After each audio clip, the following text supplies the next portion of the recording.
video is about the diminished system. It is advanced, but anybody can watch it. How much you get out of it depends on your knowledge level of music theory.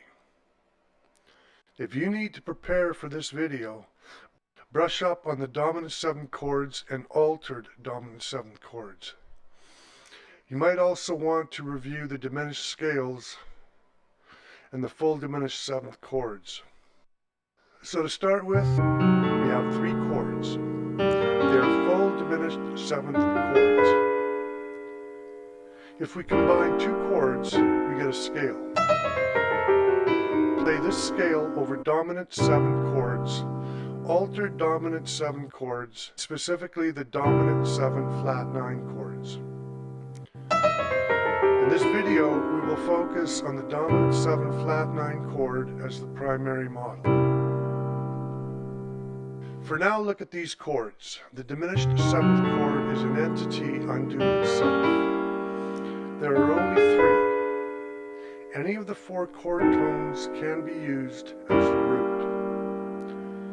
This way, each one is actually four different chords. It is known as the full diminished seventh chord, not to be confused with the half diminished seventh or the diminished triad. Each group services four chords, and all three groups make up the full diminished chord for all 12 keys.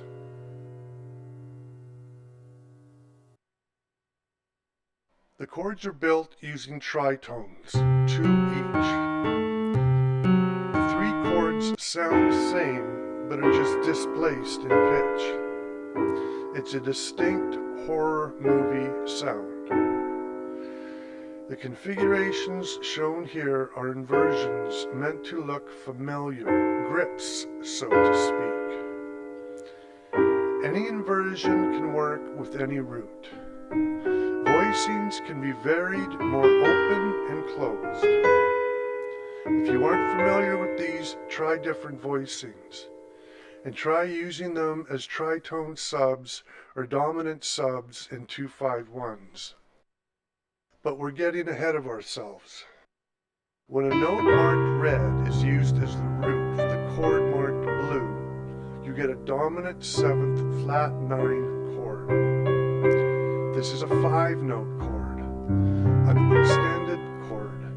It is unique in the chord vocabulary for its chameleon-like nature and its frequency of use.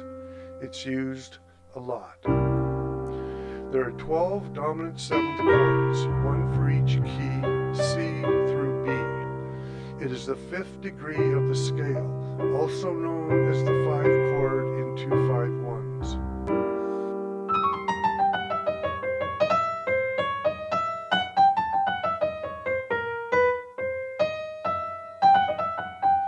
The scale you play over the chords from this group is achieved by combining the two chords. The scale here is marked in purple. Here we have the C dominant 7 flat 9 chord as our model.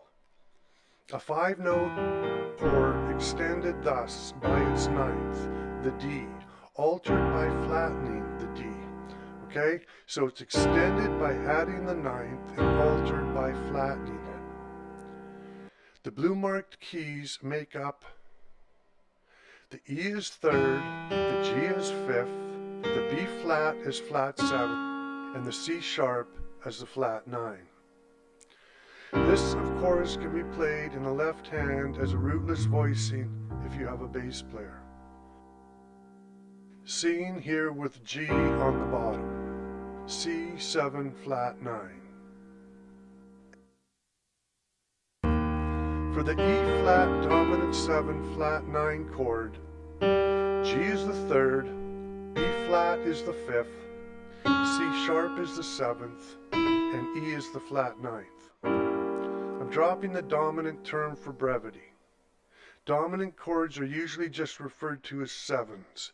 C7, E flat 7, F sharp 7, A7. The dominant part is assumed.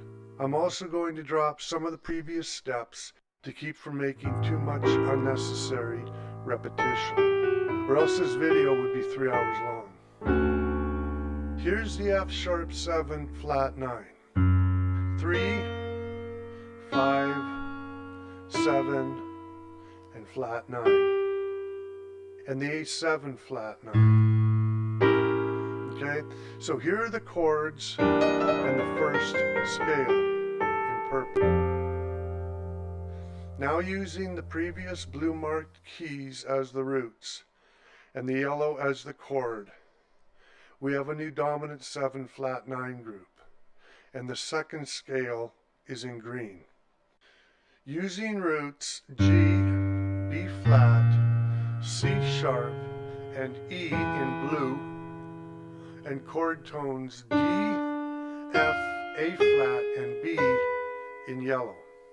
The two chords with the scale in green.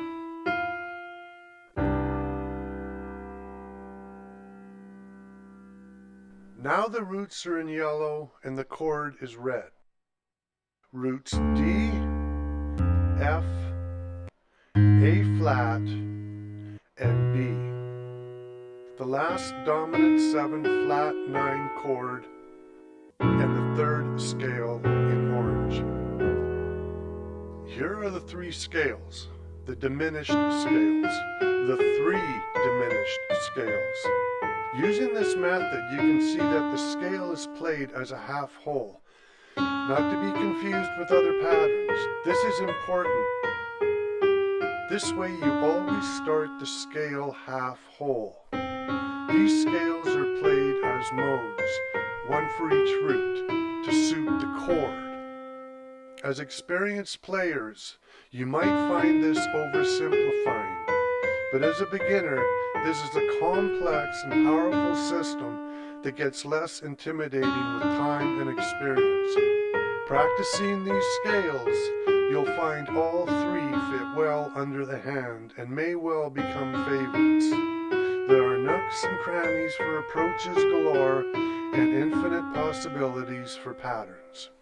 You might play, for example, starting lines and accenting chord tones and creating arpeggios, utilizing enclosures and approaches, and all the tricks in your arsenal of hot licks. Next, we look at building the scale in other ways. I'm going to recommend you start using this method. The scale is an 8-note scale, and here moving the C up, we break it up into 2 subsets of 4. You are hearing the top 4 notes of the C Mixolydian scale. It is played down from the root, but this time it is alternating the opposite than if it were being played up from the root, whole half. But you don't have to even think about that, just listen. If you get a dominant chord, just play these notes from the root down. Then play the same 4 notes from the tritone, the F sharp Mixolydian scale. That's the scale, those 8 notes, those 2 groups of 4. C and F sharp are tritones.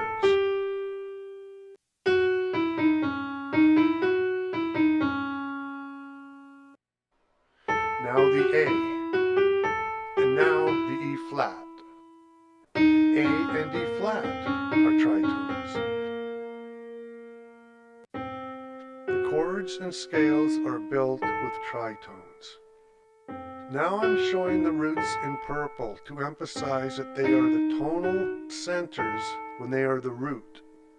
So they would be principal tones in soloing lines. It's up to you to decide if you accent the 1st, 3rd, 5th, or 7th in your improvisation. This video simply shows the theory upon which you can rely for guidance. Here we show subsets of the other 2 scales in slightly less detail, but the process is the same for each scale, purple, green, or orange. Remember those top 4 notes of the Mixolydian scale. Tritones are the backbone of jazz and popular music. Well, maybe more like the hip bone. Tritones are responsible for creating the dissonance that makes us crave consonance.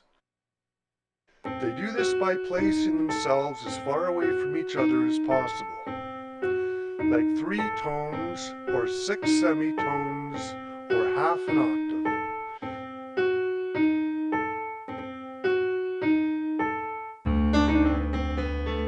Showing the blue chord and the complete system's roots, chords, and scales. Again, the C7 flat 9 as the model, along with the others.